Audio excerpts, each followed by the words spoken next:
Hi everyone, so I'm Cara Jenkinson from Muswell Hill Sustainability Group, and welcome to this second talk session of our Green Open Homes events. So this is the 11th Green Open Homes that we've run, and it's gone really well so far, so really looking forward to a great talk this evening.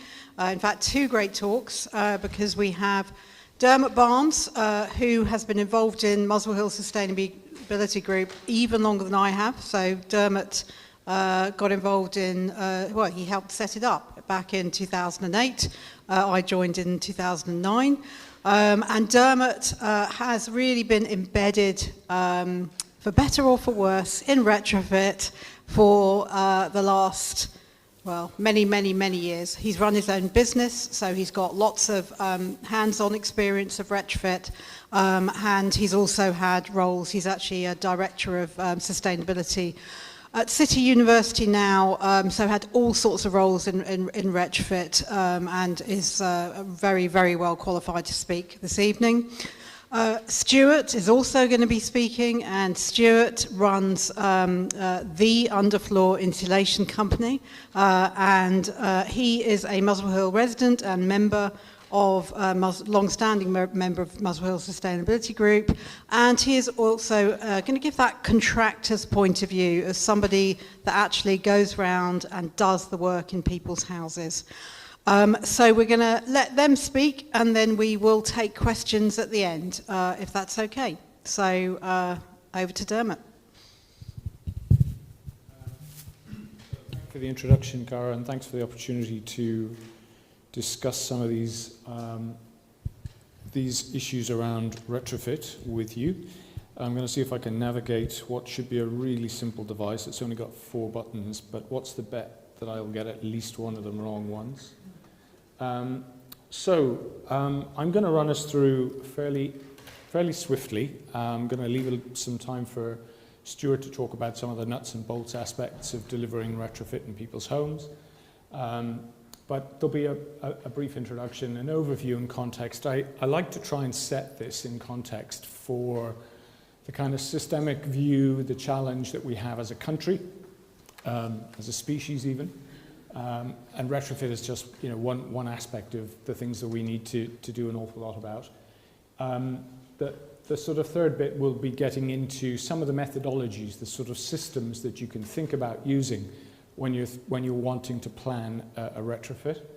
I'm going to then talk about some of the nuts and bolts aspects of what we do in lofts, in roofs, in walls, floors, etc. And just maybe finish up with some key takeaways and maybe a couple of other points. So I'm going to run through fairly quickly. Please do make a note of any questions you have.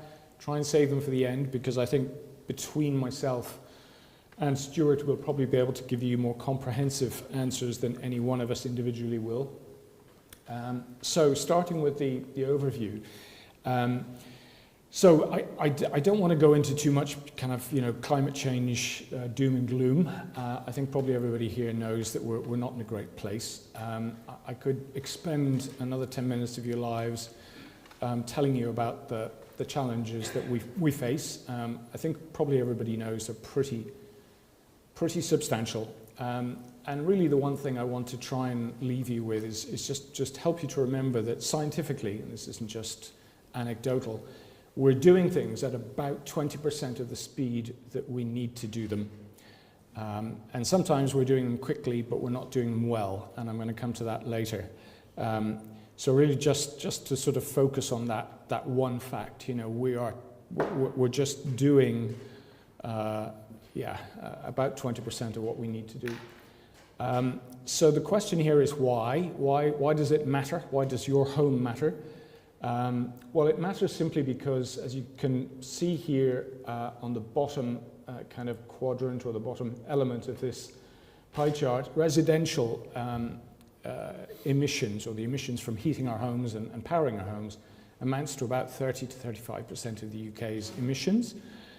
So there is no way we can achieve the mythical net zero that everybody keeps talking about until we substantially redress our leaky homes So I'm going to give you a little bit more context for that as we go on, but what that kind of means is a little bit too difficult to take in, so I'm going to express it in two different ways.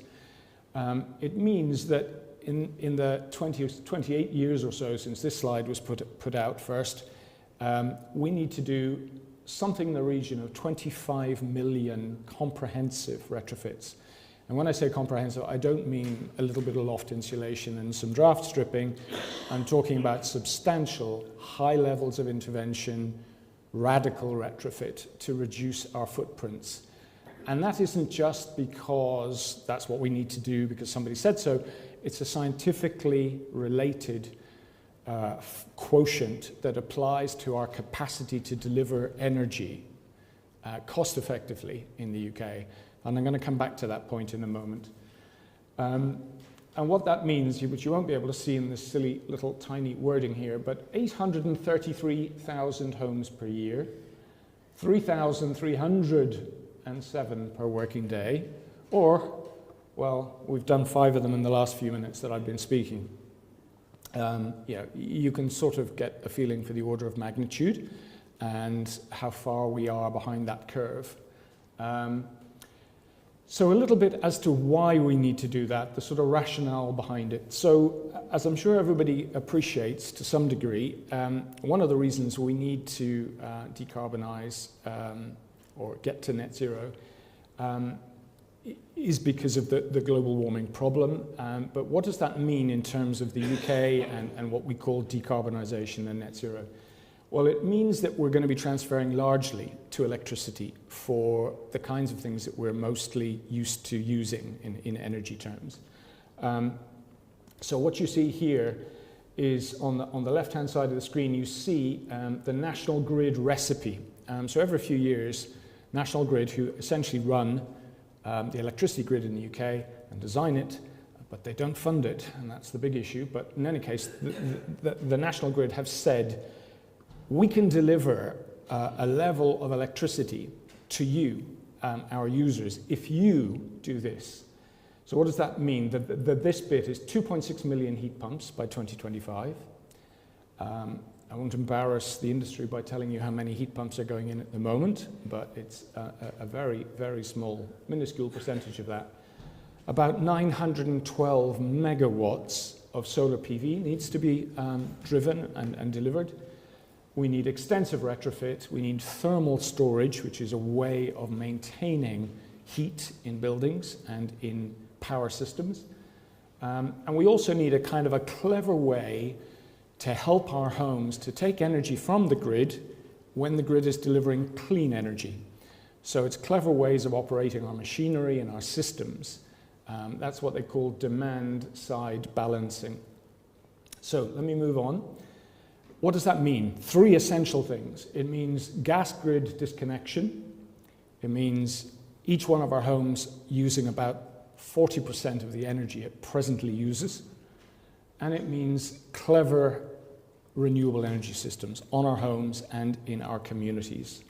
And that boils down to clever retrofits. It means designing and delivering intelligent, well thought through, carefully considered and carefully executed retrofit programs.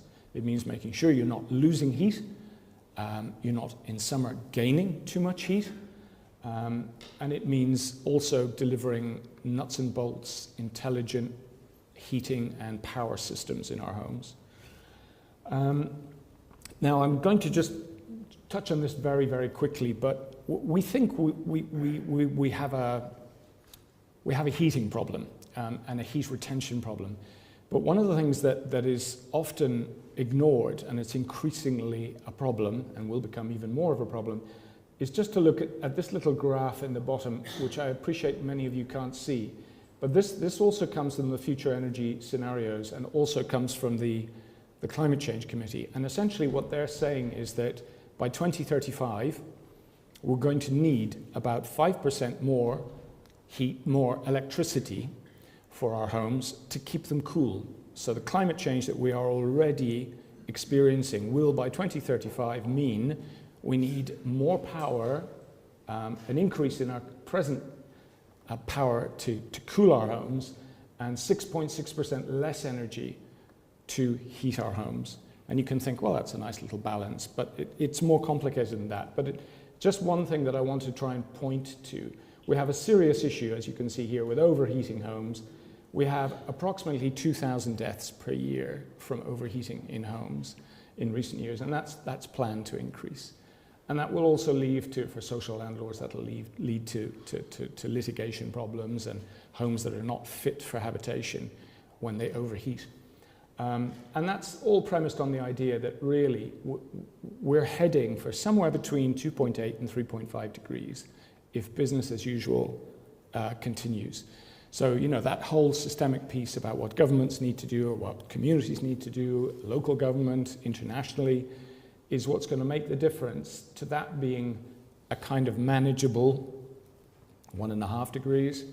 The thinking is that we're already past 1.5, depending on whose statistics you read. So really, there's a much bigger piece in all of this, and I suppose that's what I kind of wanted to just flag. So I'm going to speak briefly about a methodology which the government developed a few years ago called PAS 2035. PAS stands for Publicly Available Standard. 2035 relates to the figure that the time at which the UK Climate Change Committee and the UK Climate Act has determined that we must be consuming 78% less energy. So we have a sort of 100% less energy, theoretically net zero in 2050, but we have a 78% in 2035. And those are enshrined in law. So I'm going to speak about the principles of this standard called the Publicly Available Standard, PAS 2035.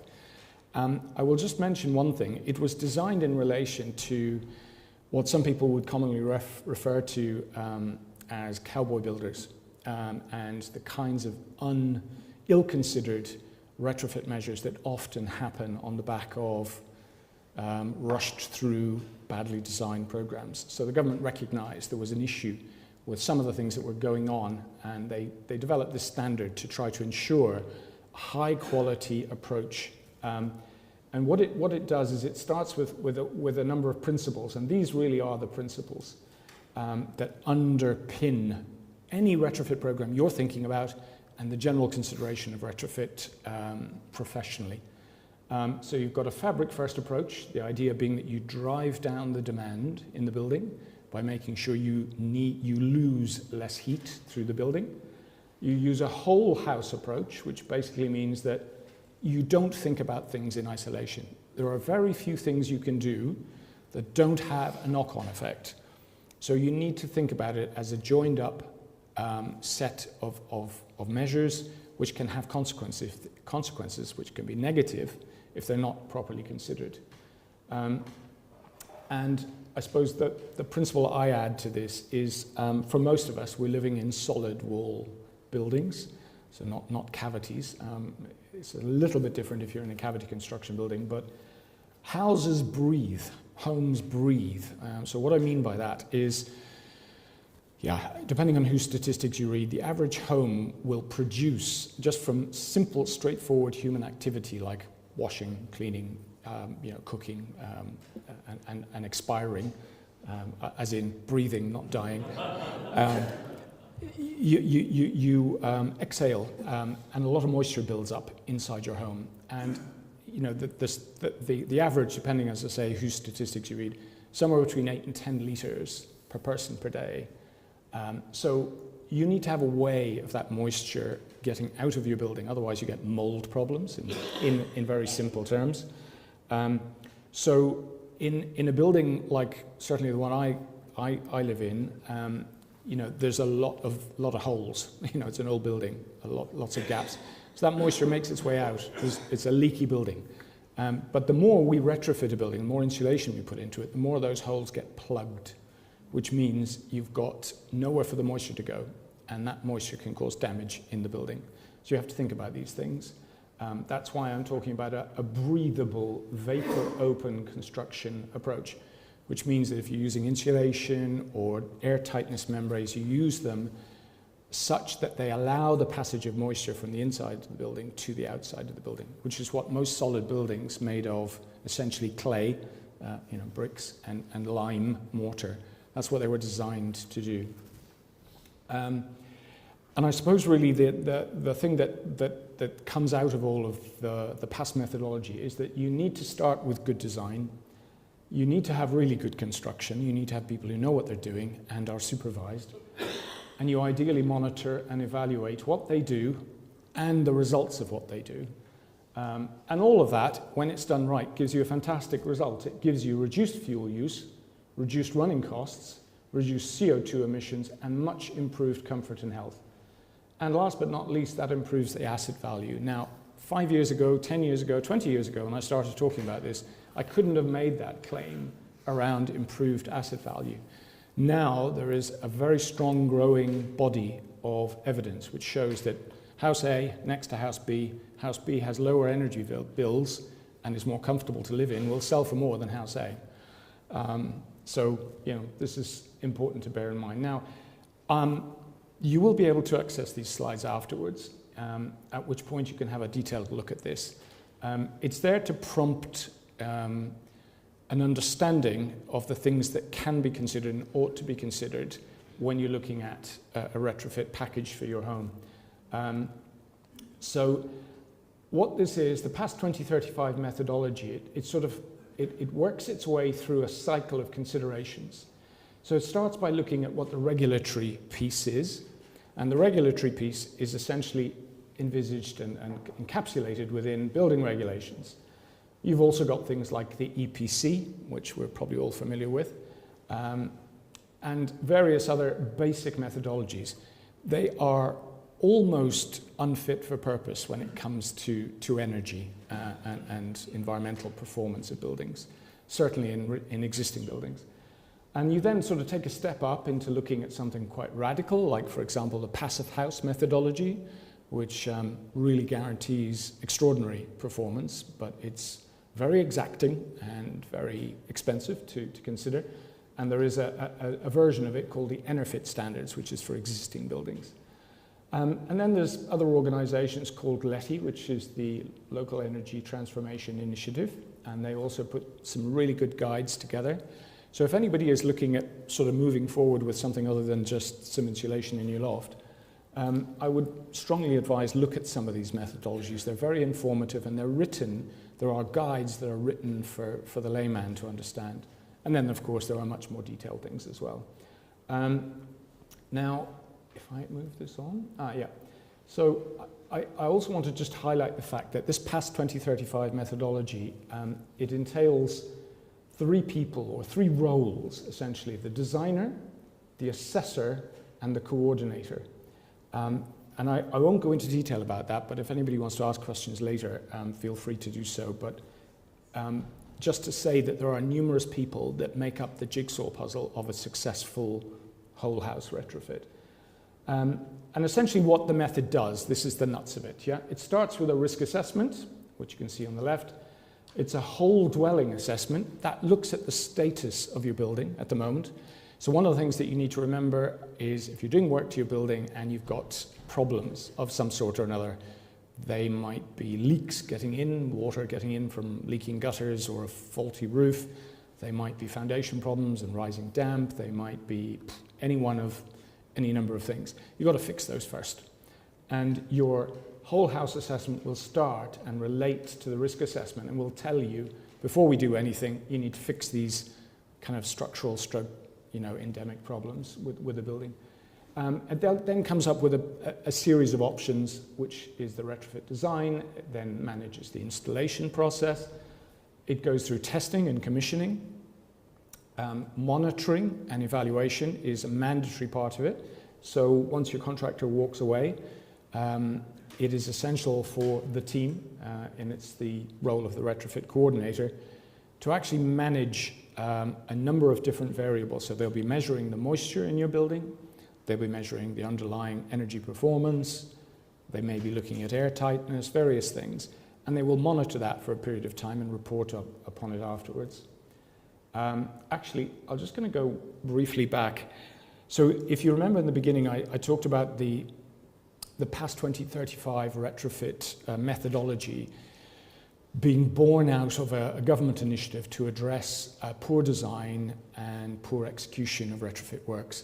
So one of the things they thought they needed to do, and this is in progress, albeit much more slowly than many of us would like it to be, one of the things is this final step here, which is project registration. So the idea being, as this evolves and more buildings, going back to those, 25 million homes that need to be retrofitted, as more and more buildings get retrofitted, they will come with a quality assurance stamp, which basically says that if I'm buying the home that you've just done some retrofit work to, I have got a project registration portal. I can see that your home was done correctly, certified, etc. And then therefore I know it's safe. The work's been done to a high quality standard. So that's part of the sort of end-to-end consideration of what past 2035 brings. How are we doing for time? Would somebody just tell me when I need to be handing over to... We're okay. Just give me a heads up and tell me if I need to move more quickly. So if we just look at what's involved then, a little bit more detail on this methodology. So you think to yourself, well, why do I need to risk assess my home? And it's a very reasonable question. My home is fine. It's not falling down. Why do I need a risk assessment? So the risk assessment really needs to focus on the fact that if you don't risk assess, your home will likely as not underperform. Now, it's a little bit sort of scary when you think often, but we've all had builders that have probably not done quite what we thought they would do. But essentially with a building, there's a thing called a performance gap. So you'll get an architect, you'll get an engineer, and this happens with new build buildings as well. They'll come in and spend heaps of money and time designing a building which is designed to perform to half of X, let's say. But instead actually double X turns out to be the amount of energy that it's using.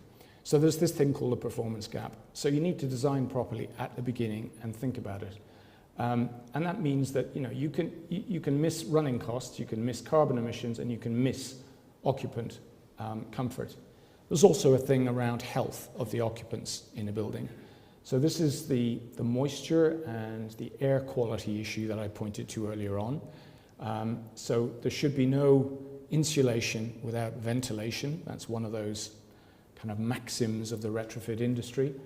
And if you don't get those things right, you can get building fabric deterioration. You can get mold growth, wet rot, dry rot, and you can get the sort of human health impacts. A thing called sick building syndrome is real, and you get respiratory disorders, chronic fatigue, etc.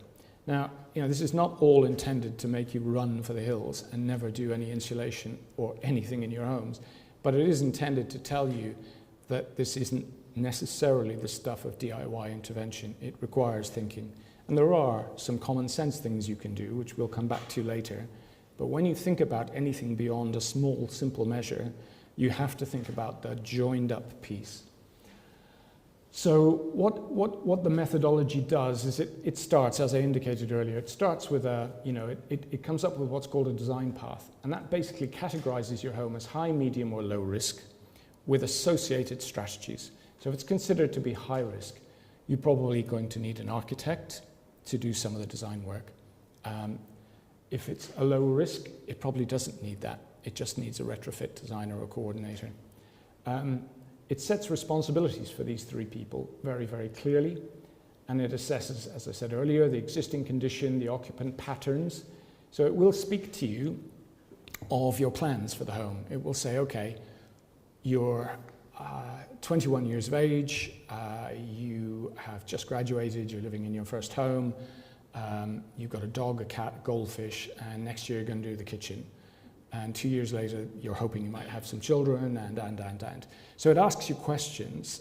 It will equally say if you're in the good, fortunate position of having two homes, it'll be asking you how much time do you spend in the home, have you got controls to turn your systems off when you're away, and all these kinds of questions that have material impacts on how your home works.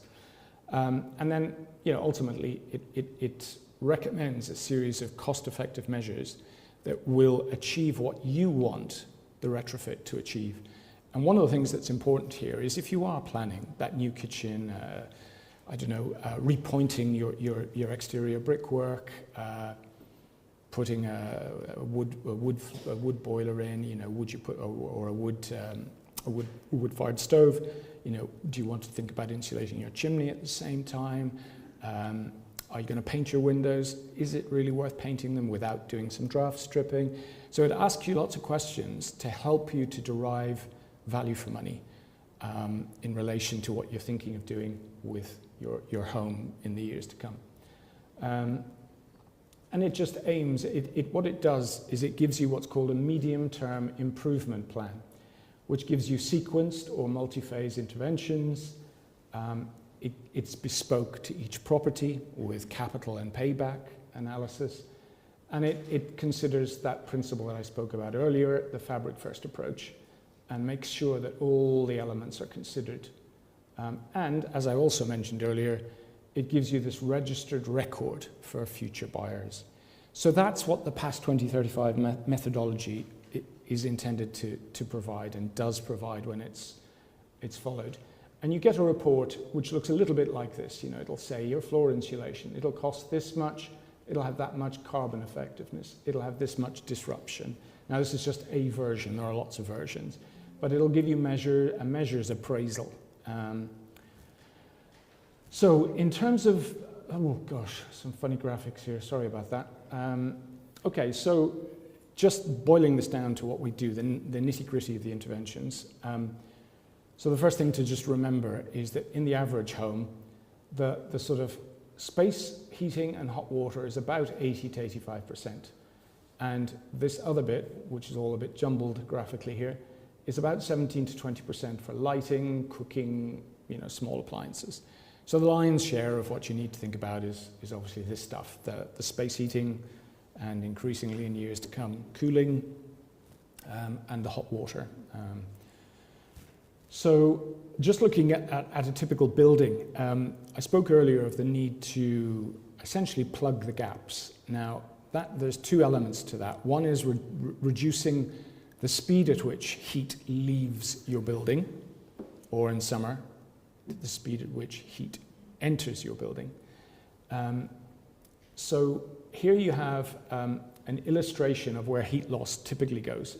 So around about 25 to 30%, more like probably 25 most of the time, goes through your roof. So, logic being have a good, well-insulated loft and you'll reduce the heat loss that goes through there.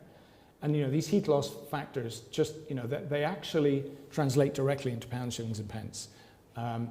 So you've got, the rest of them. The walls is probably the biggest one in most homes. It's about 30 to 35%. Windows, doors, around about 20%. Obviously, this depends, if you're a terraced house, if you're a standalone house, so it will vary. And something in the region of 10% goes through the floors. So very quickly, some very obvious pictures of lofts and roofs, pitched roofs. So one of the things that Stewart will possibly talk about later is the fact that often when you do a loft, people don't want to lose storage space. So there's lots of approaches. One of which is that this happens to be a project I did about 20 years ago, where it's essentially wool. It's sheep's wool in between the joists and above the joists in the ceiling here. But also rigid wood fiber insulation boards with hardboard on top of them, which provided the clients with as much storage space as they needed. You maximize this and you minimize this because this is more expensive than that. There's lots of ways of doing it. There are platforms you can build that sit on top of joists and you can insulate below them, but that's one of the easiest ways of doing it. When you have a pitched roof, as many people do, and it's underneath it habitable space, you need to do things differently. Oops, sorry, I went forwards. Now, yeah, so this is a pitched roof running down to a steel joist, and here you've got insulation that is inserted, friction fitted, in between each of the rafters. And the important thing to remember is you're not seeing it here, but there's a gap above this. So whenever you do a pitched roof insulation project, you have to maintain the flow of air from the eaves to the ridge. So it's super important to make sure that airflow is continuous and you don't just block it up with insulation thinking that'll be okay, it'll reduce my heat. Loss, it will, but it'll also cause problems with damp and moisture and mold. Solid wall insulation. Okay, so broadly there are three approaches. There's the external wall insulation projects, the two that you see here, projects I did absolutely ages ago. External wall insulation with wood fibre. So you remember I spoke earlier about the need to make sure the building continues breathing.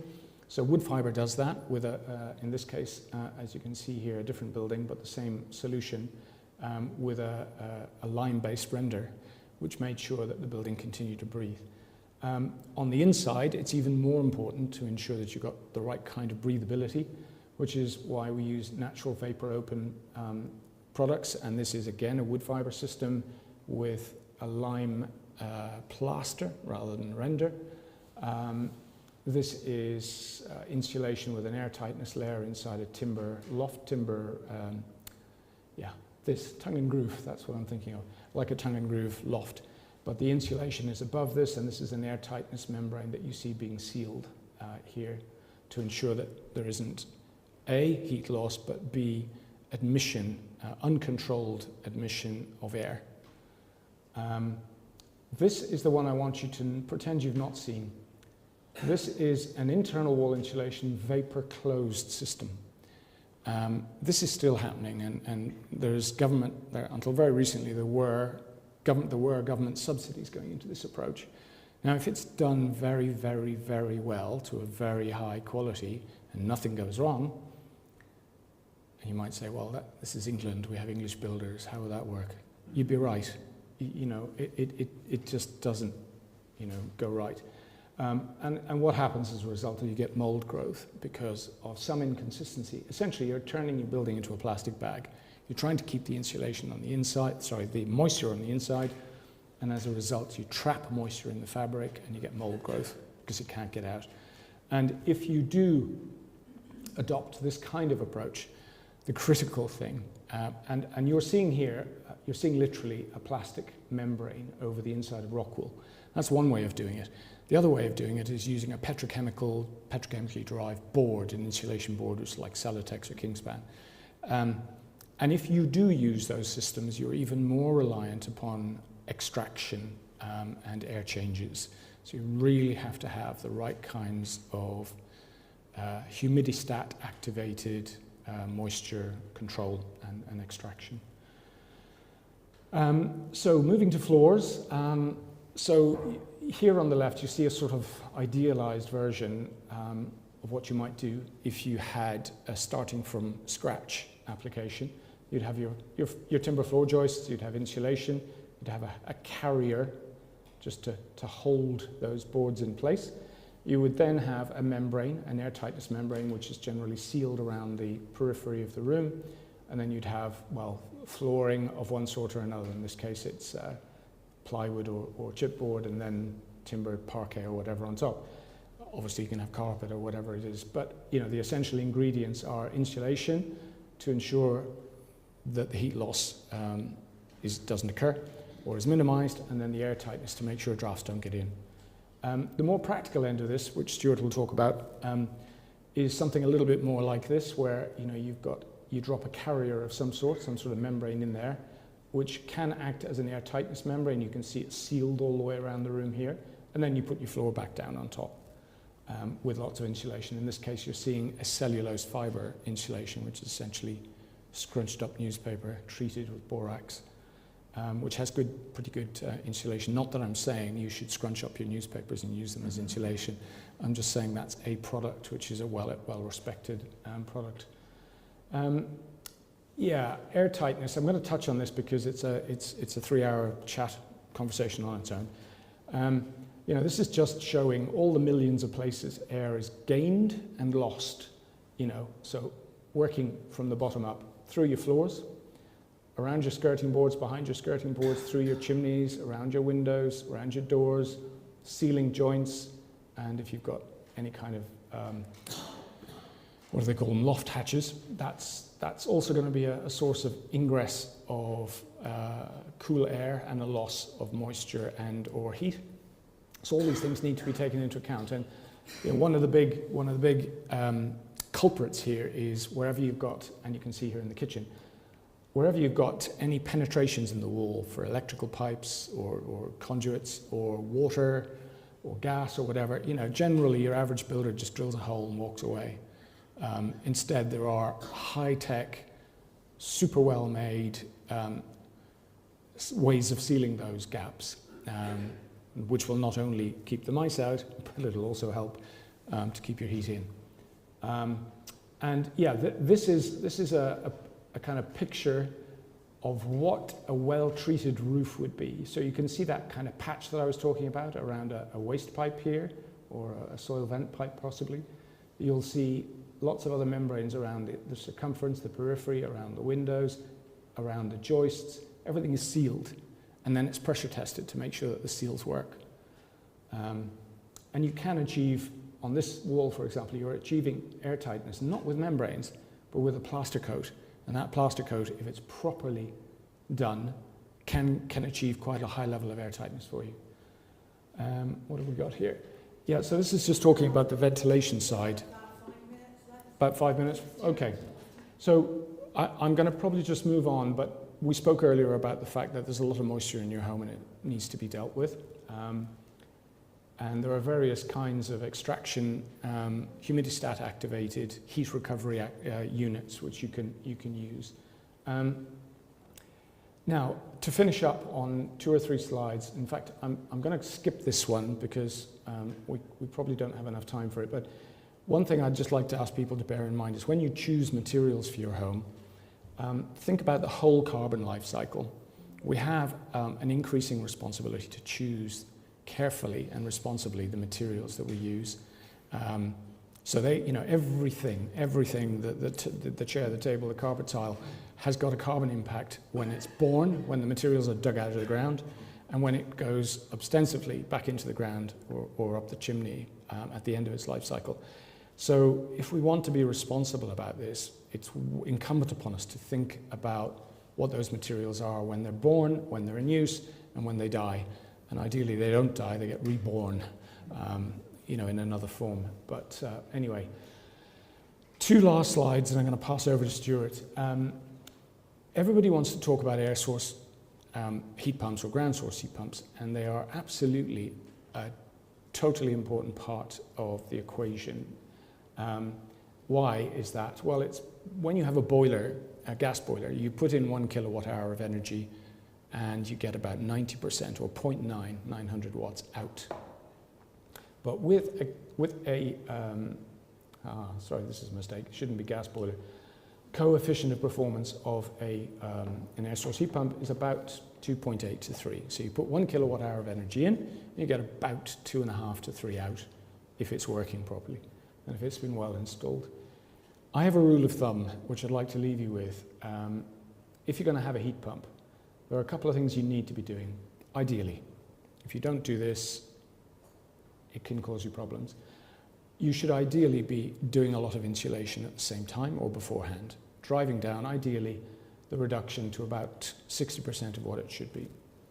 And then if you're going to have a solar PV array, that's going to help it. And I suppose really the final thing to mention is that electricity costs per kilowatt hour somewhere between 3 and 4 times what gas does per kilowatt hour. So that coefficient of performance might just balance out for you and you're not paying more.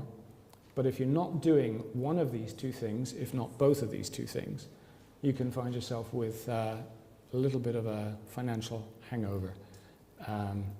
So this is just really important to bear in mind. These are the key takeaways just to mention to you. And I'm going to hand over to Stewart. But yeah, just reminding ourselves, every home, our homes, are going to have to be retrofitted substantially by 2050.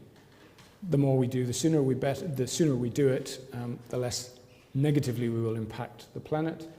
And it isn't just about buying green energy. We can't do that. National Grid told us that earlier on. And really, just reminding you to think about integrating retrofit with other planned works. It saves you money. Simply, you get things done once in a joined up way. Do consider fabric first. Do consider whole house. And last but not least, no insulation without ventilation. Otherwise, problems can occur and often do occur. So I'm done on that. I'll hand over to you, Stewart. Can you manage that, or shall I give you this thing?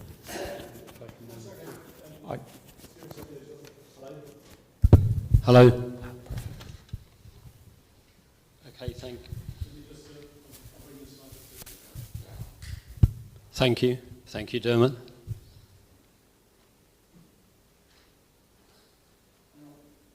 Should this work? Yeah, so what Dermot talked about is what we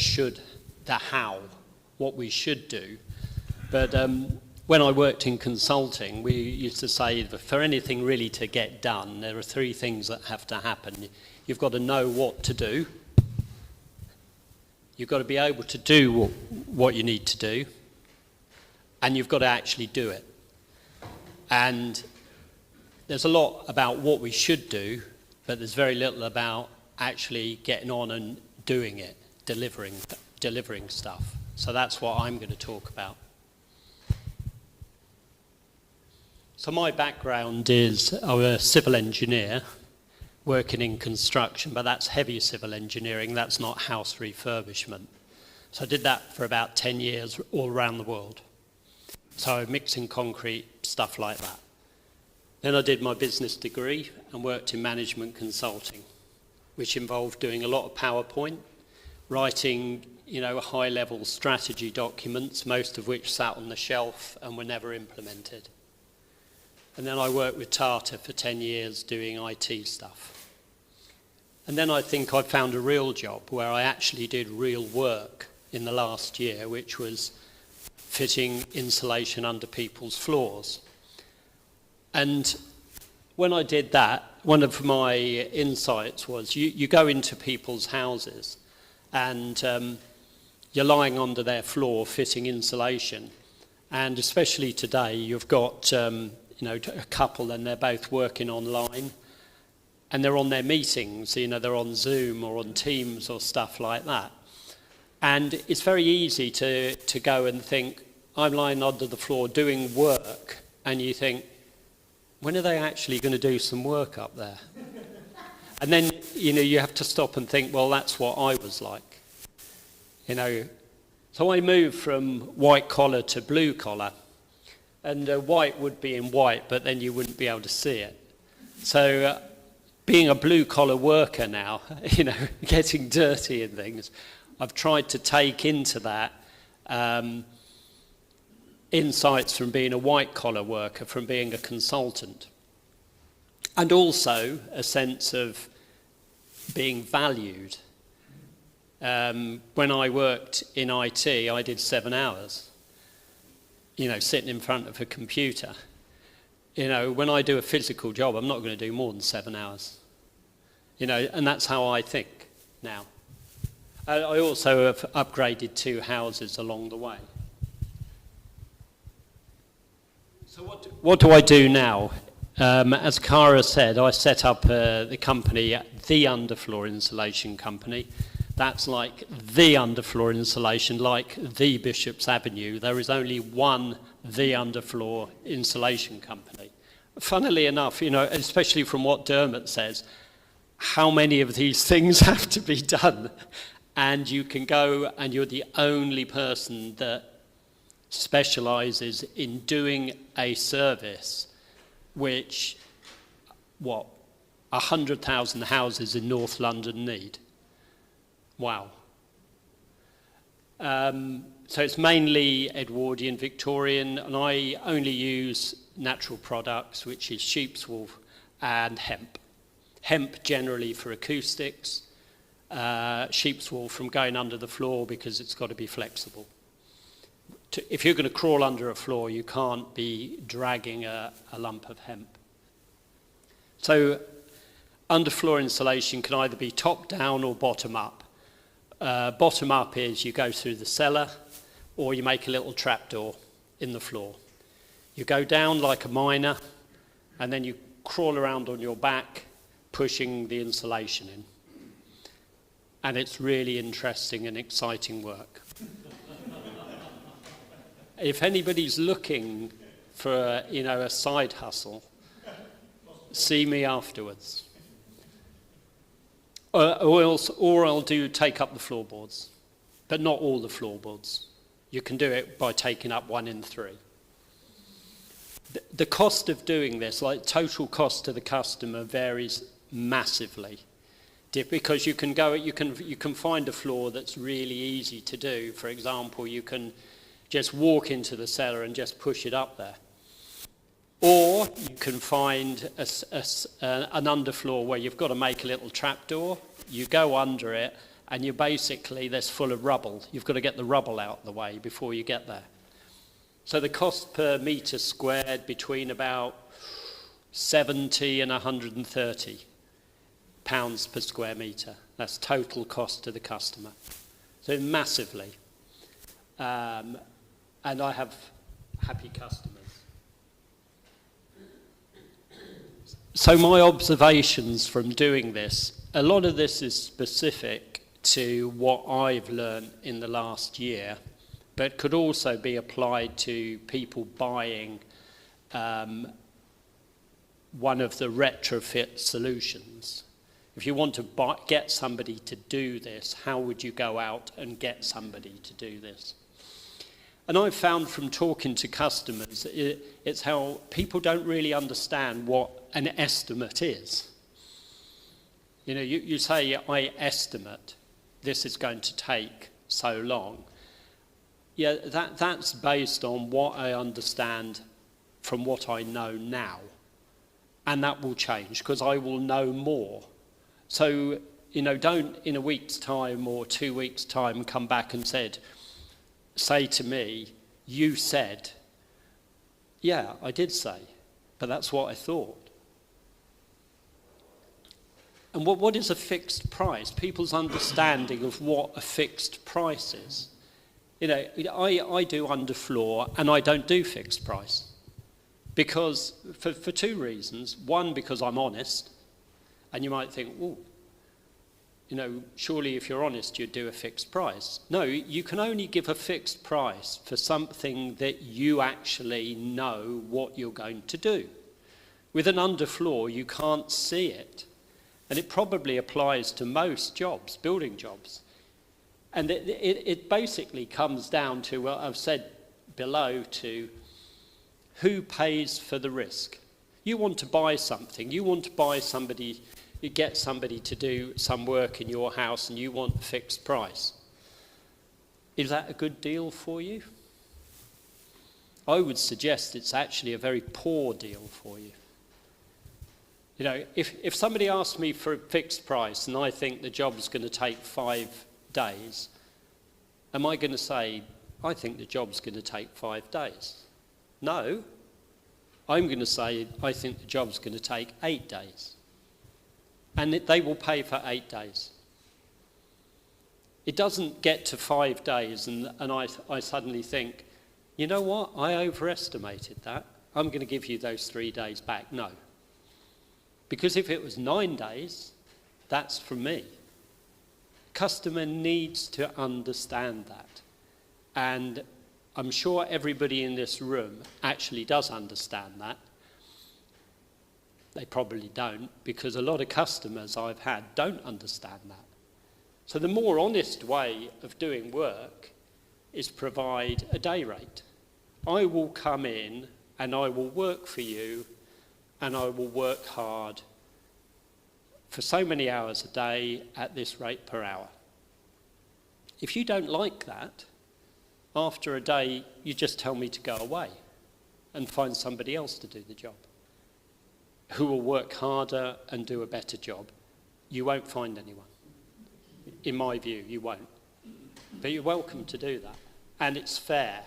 And the day rate, we've also got to think about how people think about what they're paying. I have a company. I have a business account, I pay taxes. My day rate is not money that I put in my pocket. Do not compare me with somebody that you're paying cash to in the past. That is not me. I pay my taxes. Okay? So just so customer needs to understand that. Do not pay cash, pay through a business account to a bona fide company.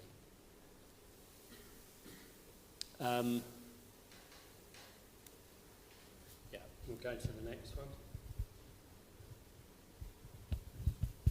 So my view in how best to buy, how best you should buy something to get the work done that, as I say, Dermot is saying there.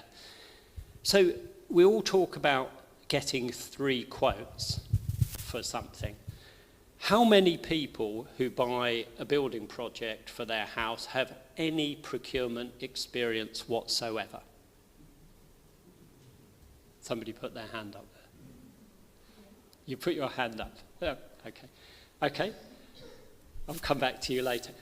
When I worked in consulting, we would advise customers on buying stuff, and we would put out a detailed scope of works, a detailed specification, and detailed instructions about how all the bidders would respond to that. And we would get all the stuff coming in, and then we couldn't compare apples with apples. So here we are, we're talking about we're doing retrofit, we're going to get 3 quotes. There's no way in the world you're ever going to get 3 comparable quotes, ever. So the whole thing about getting 3 quotes, I just don't see as the thing to do. Time, cost and quality. Again, yeah, we want all of those. And we want all of them all the time. But you won't get all of those all the time. But then you've got to decide, okay, which one of those am I going to cut out? Which one am I going to cut out? I've come in and I've given you a good estimate. I'm working hard. I have the skills to do the work. Customer says, it's a bit expensive. Does the customer really think that they're going to get the exact same job for less money at that point? The answer is no. You drive the cost down, it does impact the other 2 things. It's not in the independent variable. A point again about, and I made this point to a couple of people who were at our open house, that a lot of people ask about the quality of the materials you're using. What is it grade A, grade B, grade C? But the most important thing is getting a builder who's going to do a 100% job. Like you buy a really top quality piece of insulation for underfloor, and the builder only does 80% of your underfloor. Is that a better solution than a builder who provides maybe a piece of insulation that's not top quality but is just below, but he'll do all of your underfloor? He does a 100% job. I would suggest that the 100% job is much better than the 80% job. Oh, but you got really good material for the 80% that was done.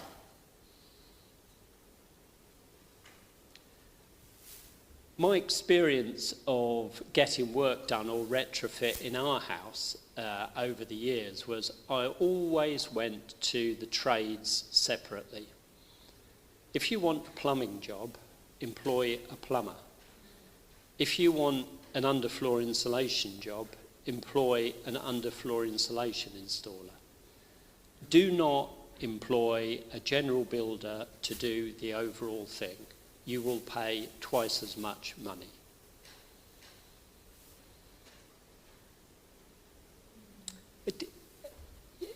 A good tradesman will decide who he works for.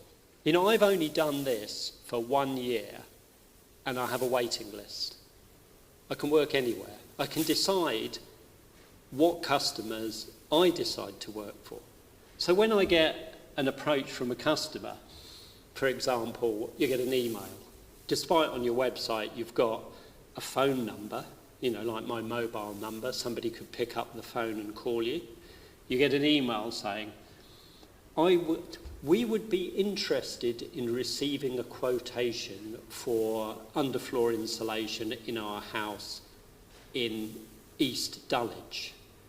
You know, what do you think I'm going to do when I get an email like that, as opposed to receiving a phone call from somebody who's actually picked up the phone and called me and had a conversation where I can actually explain what it is I do and how it fits with their job. Number 2 customer always will get priority. The person who wants a quotation is ignored. They're telling you straight away they are talking to other people. I'm not interested in talking to people who are talking to other people. I will offer a really good job and work really, really hard and do a top quality job and provide a warmer house. If that's not enough for the customer, if they want to get another quote for somebody who presumably will also do all of that, but 10% cheaper, yeah, I'm not really going to play in that market. So my advice, and coming to the end here, by the way, is if you want to get work done, find someone who actually knows what they're talking about and who you are comfortable with. And how do you do that as a person? You're not going to get that from getting 3 quotes and doing some sort of comparison. You need to use your intuition. You know, we all have intuition, and there's a great video on Netflix about this, about how most people just take notice of what's in front of their face. They don't actually use their intuition. Find somebody you're comfortable with, use your intuition. Trust them, trust the builder, and be nice to him. Thank you.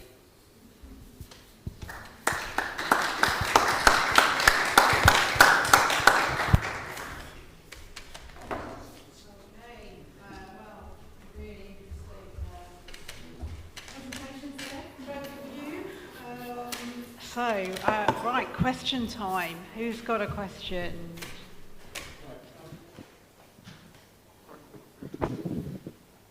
I'd like to address this question to Mr. McDermott. Mr. Dermot, yes? Yep. It's a puzzle I haven't really managed to get my head around. It's probably very simple, but beginning with the concept of for passive house as the ideal standard, you completely insulate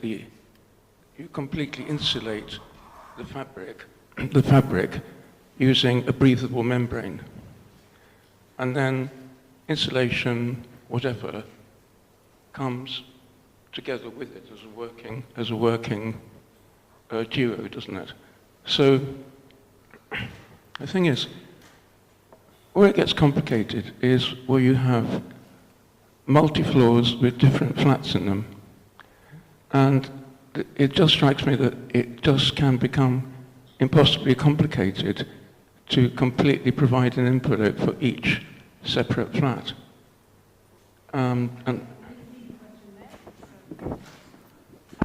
Is that clear? So your question is, if I've understood correctly, how do you treat multi-dwelling buildings? How would you deliver insulation to one flat in a block of 6? Is that more or less what you're asking? In a practical way and looking at the expense side. So, there's two approaches to this. One of which is if you can only go ahead on your own and you can't bring the rest of the building dwellers or owners with you. Clearly, if you can do a whole building approach, you're going to get a much better package of delivery, a more successful approach. But if you can't do that and you have to just treat your own home, then you have to design bearing in mind the way the building can work. So typically you won't be able to do external wall insulation, you'll have to do internal. But it really comes down to the specifics of the building in question. One of those reports that led to the formation of the PAS 2035 standard is called the Every Home Counts report. And really that just flagged up the fact that there is no absolutely uniform approach that you can apply. The principles that I outlined earlier would apply to your situation that you just described equally to a detached villa in the middle of a field. So the principles are the same. You just have to design to the specifics of the building.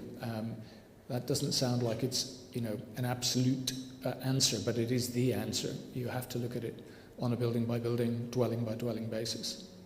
Thanks very much, Dermot.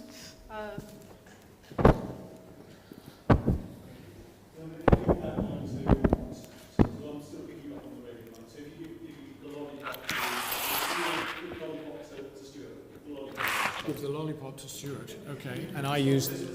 I can still use this. Okay, sorry. Okay, fine. Sorry. Hi. This question for Dermot. If you're considering doing a fairly major retrofit, and do you think it would make sense when approaching people who might, possibly architects, project managers, builders, whatever, who might be involved, to ask them whether they are kind of familiar with PAS 2035, understand the principles, understand how to register at the end, and if they kind of look at you unknowingly, just move on to the next applicant, as it were, or how do you go about employing the technique, assuming, as I think I'm right in thinking, that you would imagine that PAS 2035 would be the way to go about doing such a job? That's a very sound principle to approach. If you are going to approach a number of different professionals, you should have a PAS 2035 qualified, either a retrofit coordinator, ideally, because the retrofit coordinator is the most senior of the three roles, and they often work with less well qualified, and I'm going to use this word very carefully, this is not the right way to put it, they're going to use people who don't necessarily have retrofit design experience to the same level they have. So quite often what happens is you have a sensible, intelligent architect who understands the principle, who may not be a retrofit coordinator, but understands the language, understands the techniques and the challenges, and will be led by the retrofit coordinator. So ideally, one of the people in your team will be, at least one, will be a PAS 2035 qualified designer, coordinator, or possibly, it's really going to be one of those two. It's going to be ideally one of those two. And there is just a reflection of what Stewart was saying as well. When you get into more complicated retrofits, there is a standard, another standard called the PAS 2030 standard, which applies to the contractor. So it's an equally rigorous means of assessing the builder's capacity to deliver to a high performance standard. So the dream team is a PAS 2035 professional or two coordinating, managing a PAS 2030 qualified contractor. In simple terms, that's what you would ideally get. Thank you very much. I don't know if I can ask a couple of questions, one for Dermot and one for Stewart. So Dermot, you had this picture where it says 26% go through the roof, 8% through the floor, yeah? That is in relative to a full house, yeah? And so obviously in reality, if you have the top floor, it's probably closer to 50%. And if you have another flat in the house, for instance, the EPC rating doesn't even factor in the roof. It just says, oh yeah, C, because your roof isn't above you. Yes. So the people who live on the top floor, like me, are very disadvantaged. At the same time, I have little control over the roof because it belongs to the freeholder. Yeah. Now my question is, I've researched this a little bit. There is a U rating concept for existing buildings, so a U value, yeah? Mm-hmm. Mm-hmm. Is this now something which is, mandated, and can I sort of basically request that this is adhered to in the same way that, freeholders generally now retrofit in relation to fire ratings, yeah? Where are we with that pressure on freeholders? Okay, it's a really good question. So are you talking about a home that you're renting or a home that you own? So you're a leaseholder. Only leaseholder. Okay, great. Well, then you've got much more control, and the freeholder is an issue. But just coming to your second question or your first question, the primary question, you're going to need to not rely on building regulations. So I think that the fundamental question behind your question is, can we rely on regulatory performance standards? And we can't. The building regulation standards, which was one of the things I spoke about in one of the slides, is 30 years out of date, I would say. I mean, it's not out of date relative to how it was recently updated, but it is unfit for purpose for the net zero journey we're on. So you unfortunately can't. So you can look at what the building regulations mandate for thermal performance in a roof, a floor, a window, etc. But if you just stick to those standards, which is what your builder would do by default, and even what most architects do by default, you will be spending money that you will have to unspend and respend when you want to do it properly down the road. So really what that comes back to is you having somebody who can specify a higher standard of material, a higher performing material, and a better joined up thinking of, method of bringing it all together in your particular circumstances. And if you have a pitched roof, for example, or a flat, is it a pitched roof or a flat? Actually, unfortunately, 50% is a flat roof, yeah, which is entirely outside my control. I can't even roll out something. So you can do internal wall insulation on the ceiling, and you can buy extremely thin, highly effective and highly expensive, I will add, insulation boards, which you can just fix, but they're 20 mil thick, and they can just fix to the underside of your ceiling. It'll reduce your heat, your height. Otherwise, you take the ceiling down, you get permission from the freeholder to do something that is joined up in between the joists, bearing in mind you have to make sure that there's still ventilation in the void between your ceiling and the roof covering. Yeah, the second question was actually with regards to underflooring, because I understood Stewart was talking about the ground floor, yeah, because you were talking about a cellar. The slide you showed, Dermot, I wasn't completely sure if that applies also between flats. How much of does it make sense to put insulation between flats? Yeah, it's another really good question. And if you're going for a high standard of performance, even in a house, you want to heat the room you want to heat. You don't want to borrow heat from the heat that is emanating from the room below or to the left or to the right of it. So it makes sense to make a sort of cellular approach, if you like, whereby you're just heating the space you need to heat and you're not having to heat other bits. Now that's a principle that applies within a single family dwelling, let's say. If you're fortunate enough to have a family living below you who don't drive you mad with noise, but conveniently have their heating on 24/7, well, why not borrow some free heat? But yeah, generally speaking, it makes sense to insulate both acoustically as well as thermally if you don't have it in the floors. in which case you do exactly what Stewart was talking about. It's exactly the same job, but using hemp, which will help with the acoustics as well as the thermal performance. Hemp. Yeah.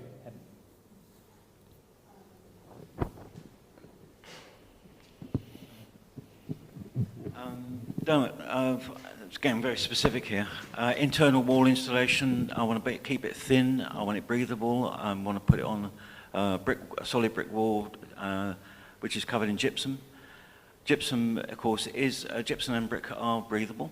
Mm-hmm. Can I put sprayed cork on? Do I put aerogel on? Because it's got to be thin, unfortunately, because there isn't the space. Sure. Or possibly isotherm or something like that. Okay, so I would avoid isotherm if I could, and I would go with aerogel or spray cork. Cork will also be breathable, as you know, and aerogel is also breathable. So those would be the two solutions to go with. And with aerogel, you can just buy the aerogel board, or you can buy it with a plasterboard on it as well. So, and there's various kinds of compatible wall boards you can use on top of the aerogel. Generally, it's a good idea to not pierce the aerogel too much. So, you have to think about what you're going to hang on that wall, and if anything. So yes, aerogel is absolutely the thinnest and the most highly performing per cubic millimetre. Yeah, they sell it. They do sell it bonded to a plasterboard. Yeah. Can I just ask? I mean, a lot of the houses around here have rooms in the roofs with very narrow clearance to the tiles. I mean, no room for packing in insulation. And bottom floors which are on the earth, which are concrete, which are all the things you've been talking about. I mean, you can't, Mrs. Stewart, I mean, how do you deal with a concrete floor or a floor that's on ground level? And Dermot, how do you deal with a roof where there's this much clearance between the ceiling boards and the outside world? It seems to me you're kind of running into, right, you've got to have a new roof, you've got to have a new roof tree, or yes, you've got to drill up the whole of your basement floor or your ground floor. And I mean, these are very, you might as well knock the places down and start again. They're very, very expensive solutions. Do you have any thoughts on this? Do you want to go with the floor, and I'll speak with the ceiling? With the floors, I almost exclusively do suspended timber floors. But with a concrete floor, I have done a floor above a garage where there are some thin, I can't remember the name of the product. There are thin foam-backed products that you can staple to the floor. It was a wooden floor, a very thin wooden floor above a concrete. Yeah.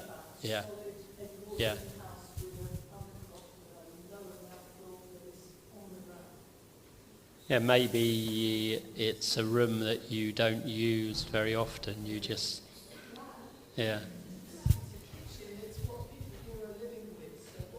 So there are two things you can think about doing in a floor situation like that. So first of all, if it's an Edwardian house, as originally constructed, it's not going to have a concrete foundation or a concrete floor. It'll have earth, bare earth, which is generally a certain distance below the underside of the floor joists. So the sort of build-up is you'll have floorboards, you'll have joists, which are minimally 4x2, but normally 6x2 joists, timber joists. That's a void in itself that can be treated, that timber. Now, if you don't have that, and you have had something done over the years to change that structure, and you just have concrete somehow, then what you need to do is either, yes, radically dig up the concrete, but more practically, you can put on top of the existing. What it means, though, and there is no easy way, there's no shortcut, you've only got two choices. One is take the floor out, start again.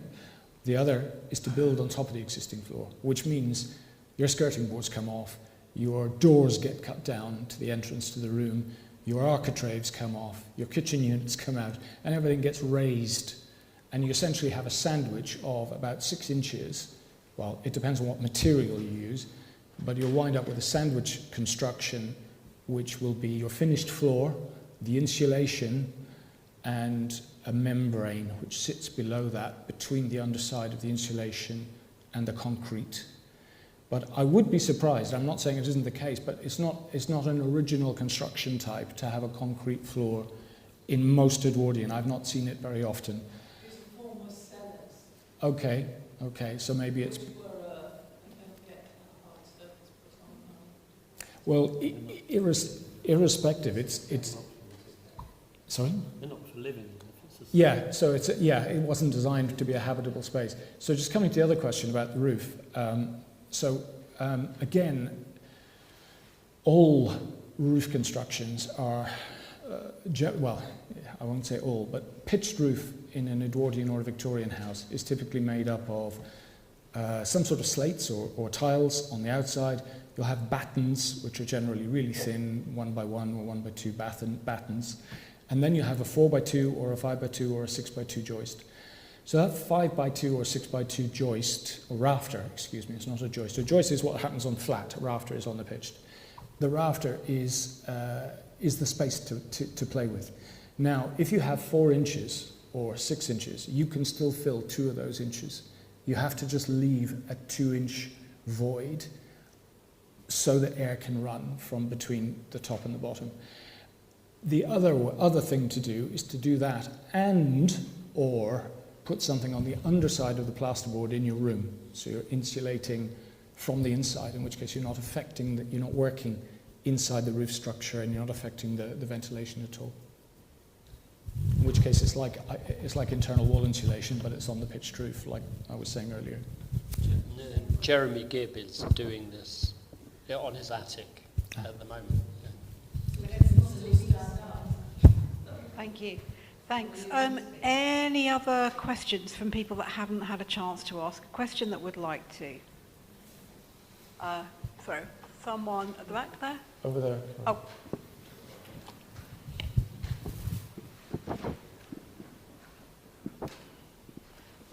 Hi, thanks for that very practical talk. I was wondering, what do you do with a chimney that's open? And, I've got a chimney, I've got 2 which have like very small kind of wool things in them, but it feels very inadequate given all the measures, high-tech measures you've been talking about. So chimneys have got there's different things you're going to do depending on whether you think you're going to use the chimney again or you're committed to never using it again. So one way of doing it is to use a thing called vermiculite. Now the thing with vermiculite is it's a kind of a quasi-mineral product which allows moisture again to travel through it without sealing it. The vermiculite would have to go in from the top, so you're not going to do that unless you're obviously re-roofing or something. So the only other practical solution is to, on a minimum intervention basis, you just put in a chimney balloon, which I'm sure you're familiar with, just straightforward, and they kind of generally go into the nooks and crannies of the entry, from the fireplace. Otherwise, you can actually block up the chimney, but, as in put bricks and blocks and all the rest of it. The trouble with that is that then has to be thought about, and this goes back to my point earlier about consequences. So a chimney is intended to allow air to pass through it, and as soon as you close it up and you prevent that, you have a potential issue. A, from moisture getting into the chimney and not having a way to get down and out, and B, moisture getting up and out. So you have to think about that in terms of sealing the chimney from the top and sealing it from the bottom, in which case you've got relative safety. But there's always that consequence to think about. Okay, so we're going to draw it to a close there. Some great questions, some very good answers as well. Just to say, on Muswell Hill Sustainability Group's website, we have a list of green installers. There's a big disclaimer there. We're not recommending anyone, but the people that are on that list have usually been used by an MHSG, Muswell Hill Sustainability Group member. So it's really a place where we can share recommendations of people. So if you are looking for a tradesperson or an architect or someone who could do retrofit coordination, then do look on our website. So thank you very much for listening to the great presentations, and a final thanks to Dermot and Stewart.